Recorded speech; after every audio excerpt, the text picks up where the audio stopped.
Okay, so let's dive right in.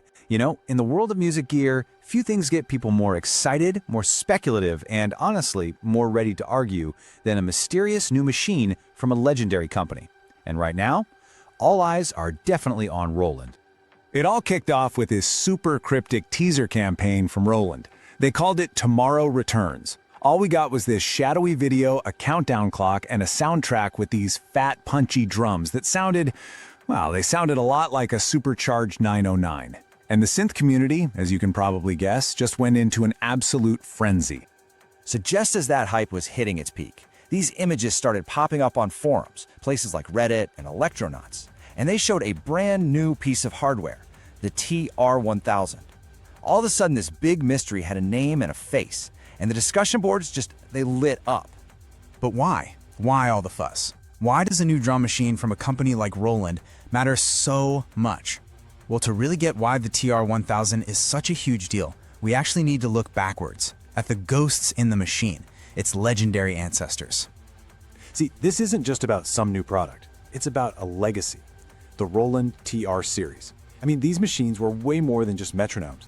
They were the architects of entire genres of music. They're the ghosts in the machine that still powers so much of what we listen to today.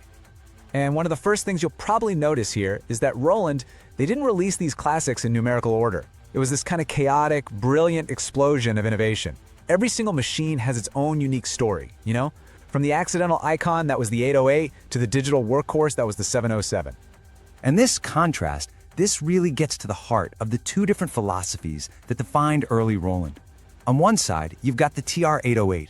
It was a fully analog beast. Its sounds were literally generated by electricity flowing through circuits. It was warm, it was alive, and funny enough, it was a commercial flop that later became this absolute cornerstone of hip-hop. And on the other side, the TR-707, which used digital samples, actual recordings of drums, for this crisp, clean, modern sound that was just perfect for 80s pop. And here's the really wild part about the 808. Its magic wasn't just in its design, it was in its flaws. You know that legendary, earth-shaking bass drum sound that basically defined entire genres? Well, that was the result of Roland using a massive stockpile of defective transistors. A total happy accident of engineering that gave the world a sound it never even knew it needed. Now compare that organic, flawed magic to the TR-707, which was just a completely different animal. This machine was all about control and precision for the brand new digital era. It had MIDI, so it could talk to other gear, individual faders for mixing everything on the fly, and a clean little LCD screen. It wasn't about organic warmth, it was built to be a reliable, programmable workhorse. So let's fast forward, about 4 decades?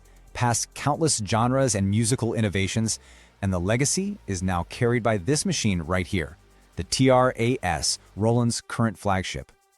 The TR-8S is, well, it's a beast. It's kind of like a greatest hits collection and a forward-thinking instrument all rolled into one. It uses what Roland calls analog circuit behavior, or ACB, to digitally model all those classic machines.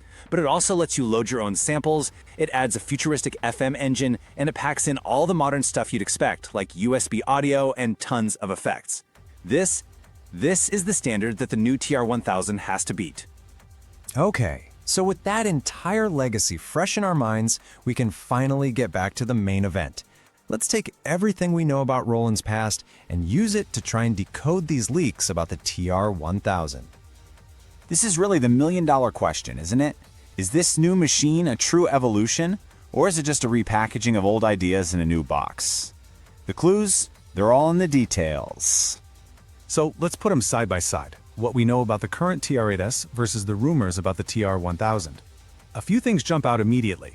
The design is a huge departure from that green glow of the Era series. It looks way more professional and, dare I say it, kind of Electron-inspired.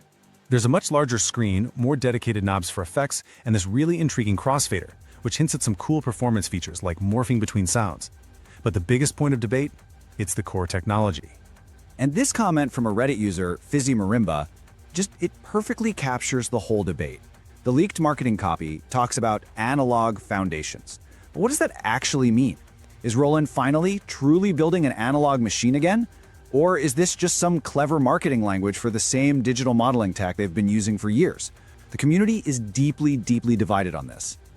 I mean, the passion and the skepticism are running so high that some people are even suggesting that the blurrier leaks could be AI-generated fakes just designed to stir the pot. Now, it is worth noting that the clearest photos seem to come from a legitimate catalog, but it just goes to show you how much people really care about this stuff. And then there's the number that just stopped everyone in their tracks, the rumored price.